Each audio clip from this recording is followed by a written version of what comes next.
A good vach, a good Chayes. L'chaim levracha, l'chaim baruch atah Adonai Eloheinu melech shakelni b'dvarei. L'chaim to verbringen zodat be pale, that which is supposed to be pale in us, and the people who will be mashpia and ultimately bring Moshiach, which is the bottom line, which we're all looking for. Chavches Nisan Tavshin and Aleph. I was a young bacher at that time here in Crown Heights in New York. Chavches Nisan was a Friday, and the sicha of Chavches Nisan, the famous sicha, was on Thursday night. It was an unexpected sicha. What's Chavches Nisan? Why should there? It's not Epsa Yem de Pagra. It's not a Yem Skula. And punkt, I was that evening. Rebbe went to the oil that day. Rebbe went to the oil then every single Monday and Thursday.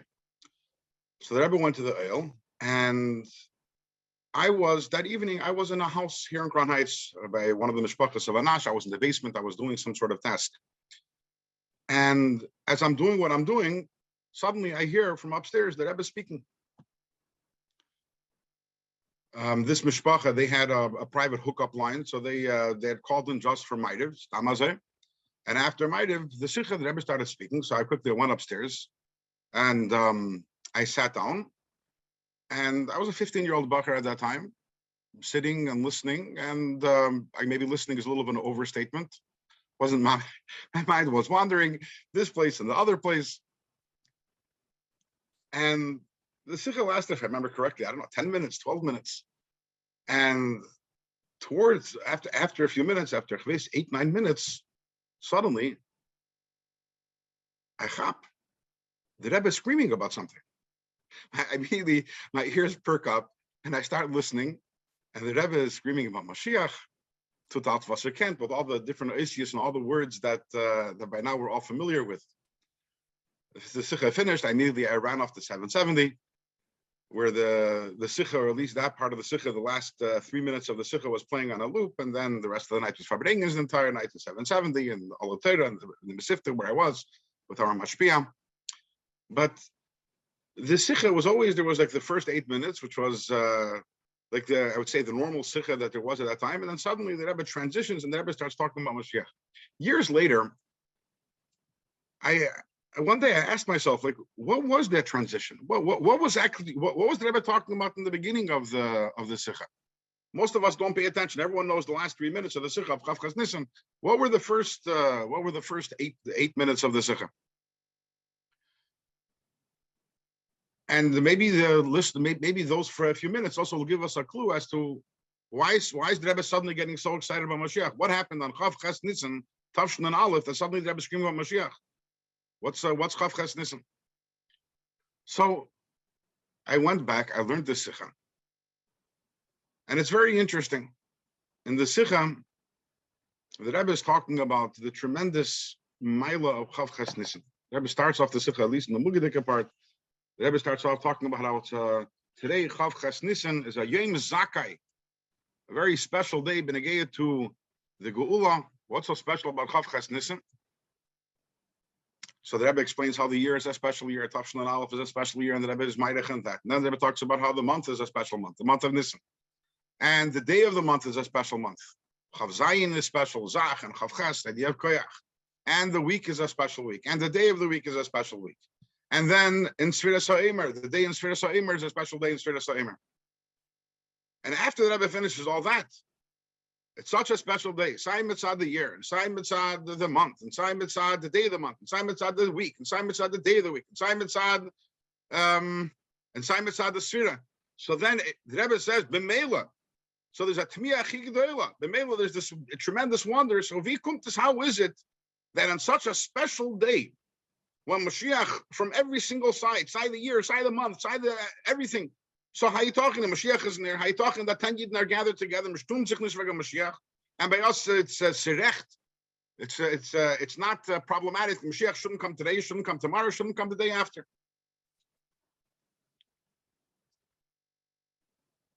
Which is pretty interesting, because the day Chavches Nisan, no one over there before the Rebbe walked him through had any idea that it was special in any which way whatsoever. And suddenly here comes the Rebbe And the Rebbe tells us you should know that today, the day that we're sitting on, even though it seems like a pashta mitzvah, it seems like a simple Thursday, nothing special about it. You should know that there is no more opportune and special and propitious day for Moshiach than there is today. And therefore, there's a himel geshrei, because today is so special. Himel geshrei, hayitachin Moshiach isn't here, and hayitachin that we're all so adish, we're also stoic, and we're cold-blooded when today is the most special day for Moshiach to come. And l'chayra, at least one of the lessons that we can learn from ourselves from this is this idea that every day is like this. If Chav Ches Nisan is a special day, that means that every day is a special day. The Rebbe took a day which seemed to be nothing, and the Rebbe showed how it's the most exciting day for Mashiach. And the lesson the Rebbe is trying to teach us is every single day a chassid wakes up and says, today is a yom zakei from Mashiach, and today is a day after shturim of Mashiach. And there has to be that constant freshness that a chassid experiences every single day, that every single day waking up and saying, today is a yom zakei, what am I doing today to bring Mashiach? Who am I going to be mashpia and today in the area of Mashiach? But this obviously raises the question, how do we go about that? How do we go about, it's already, it's 31 years since we heard the sicha of Chav Ches Nisan, and how do we stay fresh? How do we stay fresh with the excitement? There's a story, there was a chassid, okay, let's backtrack a second. In Tafshin Chav Gimel, which was 150 years from the Histalkus of the Alter Rebbe, so the Rebbe decided to publish a sefer called Sefer HaChasidim, which was an album which contained the names and information of about 3,000 Chasidim. This was an initiative which the Frierdiker Rebbe had started, wanting to create, to publish a book, an album with the names of all the Chasidim.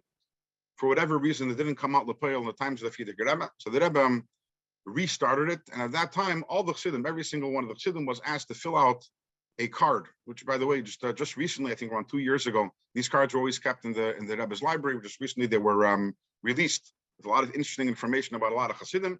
But every Chassid was asked to send in a card with their basic personal information, and from this, in honor of Chav Dalet Tevis of that year, this sefer called Sefer HaChasidim was published. One of the Chassidim who wrote in a card was a Chassid whose name was Rabbi Yaakov Menachem Mendel Sperlin. He's the father, the patriarch of the entire Sperlin Mishpacha in Lubavitch. Today, the different branches of the Sperlin Mishpacha. And he wrote he filled out the card, and then he also added in another paper or two with more personal information. And he wrote an interesting story. So he learned in Temchet Mimim. And then in the early 1920s, after he had already graduated Temchet Mimim, he became a fundraiser for Temchet Mimim. And as he writes it, he did well. He did quite well. He was quite successful in fundraising. And at a certain point in time, was before Pesach of one of the years in the early 1920s, I think maybe it was 1923, that Reb Chatzke Fagin sent him off to the city of Yekaterinoslav to raise money. So he arrives in the city of Yekaterinoslav. That's the city where the Rebbe's father, Rebbe Yitzchak, was the Rav. And the Rebbe was there also at that time. He actually writes over there that he also heard the Rebbe giving a shir on a certain topic in Ein Yaakov, but he doesn't remember the token of the shir. But what he writes is as follows: that Rebbe Yitzchak invited him to speak and to fundraise in front of the main shul, and he introduced them, and he said a few words before. Rebbe Yitzchak spoke a little before he introduced them, and he said as follows. There's a famous story. It's brought on, part of it is brought on in the Medrash Rabbah, part of it's brought on in the Gemara Masechta Shabbos, about Rebbe Elazar ben Aruch. Rebbe Elazar ben Aruch was one of the 5 great Talmidim of Rabbi Yochanan ben Zakkai. We're going to be learning about him in Mir Hashem this upcoming Shabbos in Pirkei Avos. But Rabbi Yochanan ben Zakkai had 5 Talmidim, and as Pirkei Avos, as is testified in Pirkei Avos, the greatest of the Talmidim was Rebbe Elazar ben Aruch. To the extent that if all the Chachmei Yisrael, all the Chacham were on one side, Rebbe Elazar ben Aruch was on another side of the scale, Rebbe Elazar ben Aruch would outweigh them all. He was great in Nigla. He was also great in Kabbalah. Talks about how the Gemara and Chagiga talks about how he was Deidish and Meister Merkava and how fire came down from heaven. Incredibly great person. Rabbi Yochanan ben Zakkai, as we know, he established the yeshiva in Yavna after the Churban Habayis, after the second Beis Hamikdash was destroyed. And he installed Rabbi Yochanan ben Zakkai. He installed Rabban Gamliel to be the Rosh Yeshiva in Yavna. And when he did so, Rabbi Yochanan ben Zakkai himself moved to another city called Berer Chayil.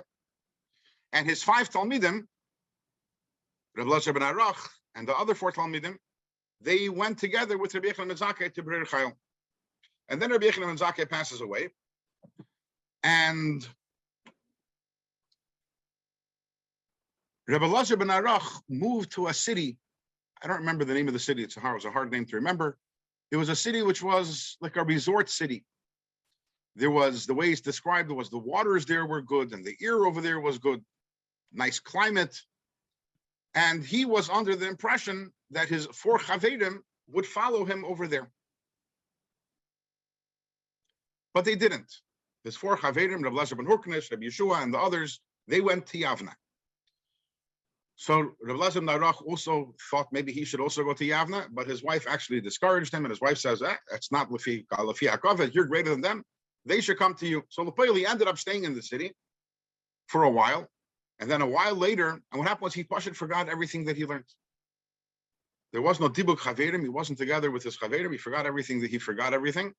And a while later, when he went to another city and he was asked to read the Torah, and he opens up to the pasuk HaChodesh Hazel Lachem, and he couldn't read the word straight. And instead of reading HaChodesh Hazel Lachem, he read HaChedesh Hoya Libam. Instead of HaChodesh HaChedesh, instead of Hazeh Hoya, and instead of Lachem, he read Libam. That's the story brought down in the Gemara, brought down in the Medrash. And the obvious moral of the story, the simple moral of the story, is how important it is dibuk chaverim, and not to go off on your own, to be in a place always which is together with chaverim, with whom dibuk chaverim people, and being able to learn with others.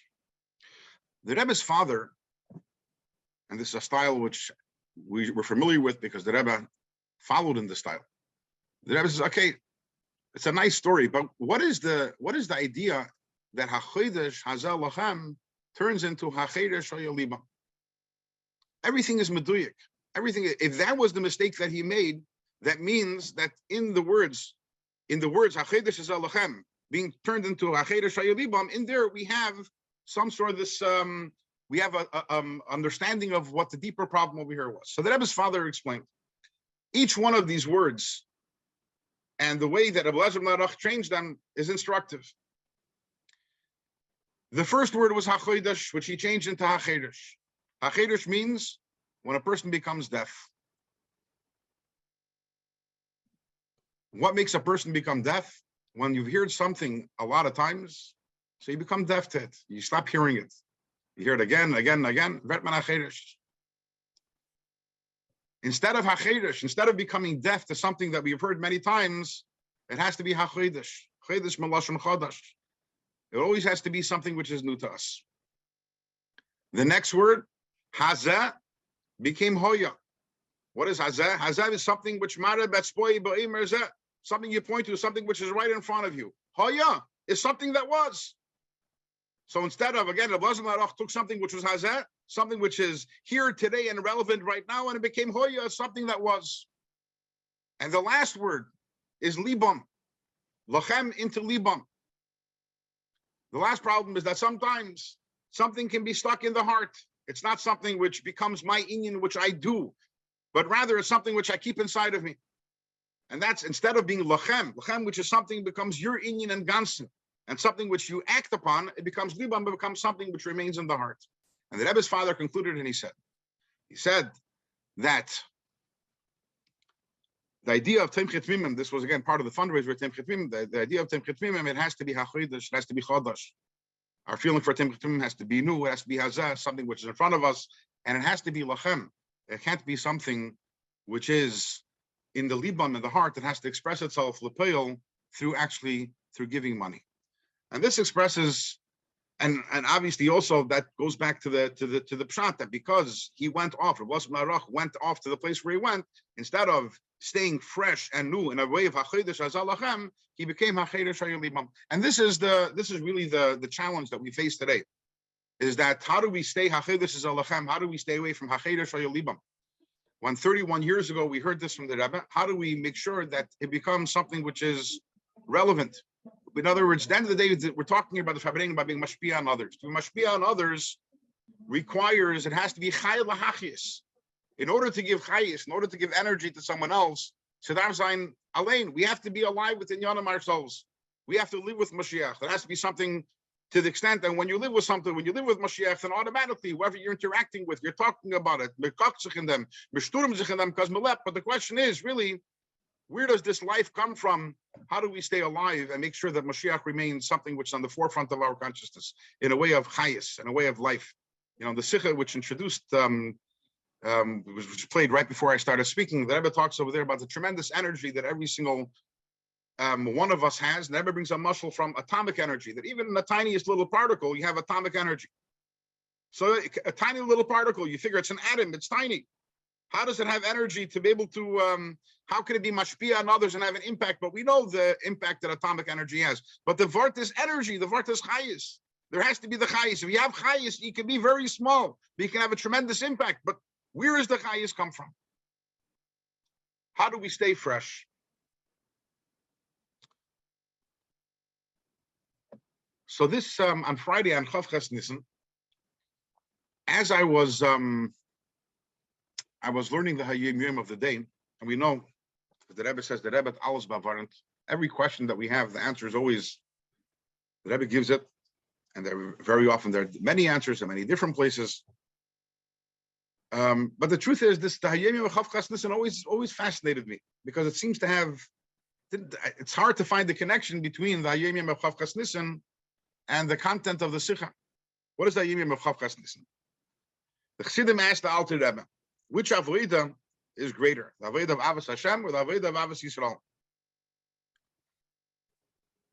And the Alter Rebbe answered that Avos Hashem and Avos Yisrael, both of them are etched in the neshama and the nefesh and the ruach of every single yid.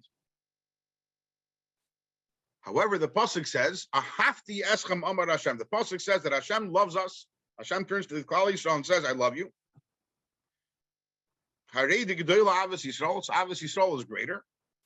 The Eiv Masha'o of Eiv, because when you have Avos Yisrael, you're loving that which the beloved loves. Hashem loves Yidden. So when you love Yidden, it's not only you're loving Hashem, you're also loving that which Hashem loves, those who Hashem loves. So b'pashtus, it would seem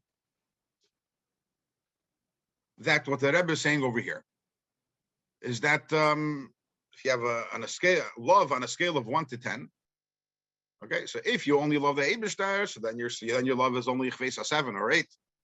But if you pick up your love, I have more love, then not only you're going to love the Eibishter, but you're also going to love Eiv Masha'ov Eiv, then you'll have Avos Yisrael also. So if you have Avos Yisrael, it's a sign you have a greater Avos Hashem.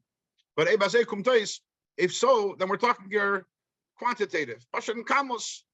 How much do I love Hashem? Do I love him enough only to love him, or do I love him more in order to love also those who Hashem loves, which is the Yidden?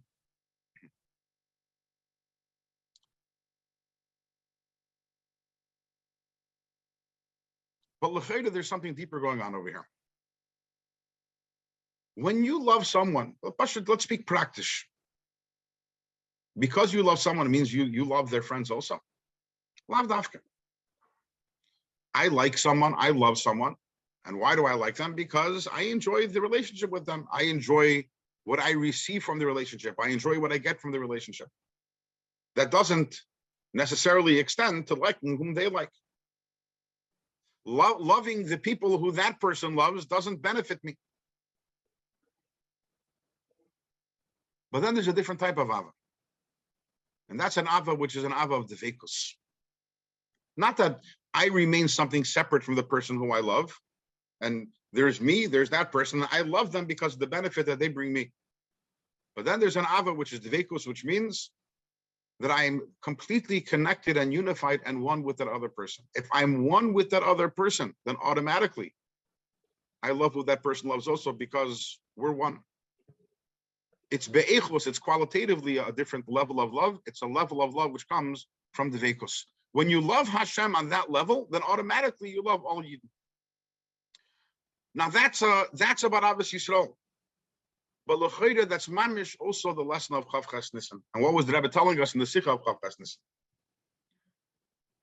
The Rebbe was telling us, you love me. I'm your Rebbe, you love me. And which chassid doesn't love the Rebbe? What the Rebbe does for chassidim. And therefore you're doing what I'm telling you to do. I'm telling you to scream Ad Masai, you're screaming Ad Masai. But where's the dveikus? Where's the Eyev Masha of Eyev? I want Moshiach. That's my entire Metzias, the Rebbe says. From day one, from Basi Lagani, Tavshan Yudalef, and even before then, the famous letter the Rebbe writes from the day he went to Cheder, which is a not normal letter the Rebbe writes, right? He's saying, Cheder begins when a child is 3, 4, and the Rebbe is saying from the day he went to Cheder, and even before then, we're talking about when the Rebbe is 2, 3 years old. The Rebbe is already thinking about Moshiach. That's my entire life. Where's the Eyev Masha'ov Eyev? If there's devekus with the Rebbe, if a chassid has devekus with the Rebbe, then every single day that comes along is a Yom Zakai from Moshiach. Just like by the Rebbe, every day is a Yom Zakai. Chav Ches Nissen, the Rebbe screaming, today is the most amazing day about Moshiach. When there's devekus with the Rebbe, we're in the same place. Then there isn't Achedesh Vayalibam. We live in a place of Achedesh Hazalachem. We live in a place where every single day, that's our fire, and we need to stay fresh in that way. We need to refresh our dveikus with the Rebbe. And if I could suggest,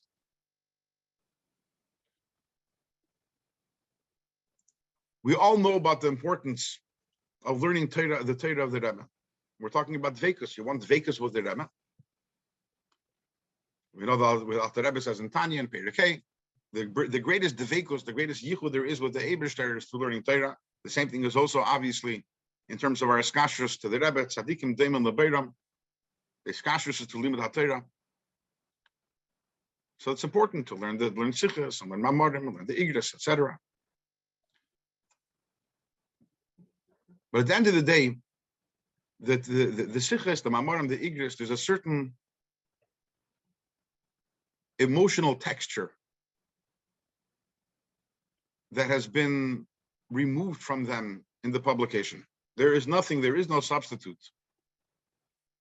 for actually listening to the Rebbe, listening to the Rebbe sichas, watching the Rebbe sichas, and in terms of what we're talking about here today, listening to the Rebbe sichas about Moshiach, watching the Rebbe sichas about Moshiach, seeing the Rebbe's raw passion, and it has to be taka, not once and not twice, not something which happened 5 years ago or 10 years ago, but on a regular basis. A chassid should have a kvias.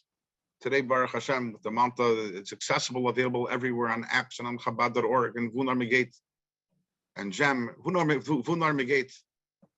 They're to be found. And specifically the sichas of the last years, where it's Moli V'Gadosh in Moshiach. You can't listen to a sicha without being infected with the Rebbe's passion. A day when you listen to a sicha from the Rebbe, from Tafshin Nun, Tafshin Aleph, Tafshin Beis, is a different day. You're not living in the same place. You're living with that excitement. You're living with that passion. You're living with that dveikus. The oyer is incredible. Are you going to understand? If you want to have something with a beginning and with an end, in which every single loose end is wrapped up, you learn the Mugadik Sicha. And in Seichel, it's so leicht. But if you want the oyer, the unfiltered oyer, a chassid has to have a kvias in learning the sichas of the Rebbe. In listening the feiros to the sichas, in experiencing that oyer, in staying fresh, in hachedesh zalachem, and then we live in a day where every day comes along. We say today is a Yom Zakai during Moshiach, and when we're that way, the hashpah becomes automatic. Yeah, we need to make also efforts to go out and be mashpia another yidden, but then the hashpah becomes automatic, becomes second nature. Whatever I live with, was ich koch zich, automatically is something which I am giving over to everyone who I come in contact with, and through that, by being chai and durch dem lahachiyes, will bring about taka the day zenzich den Rebbe dalamata masarat fachin v'hu yigalenu. A good vach and a good chedesh.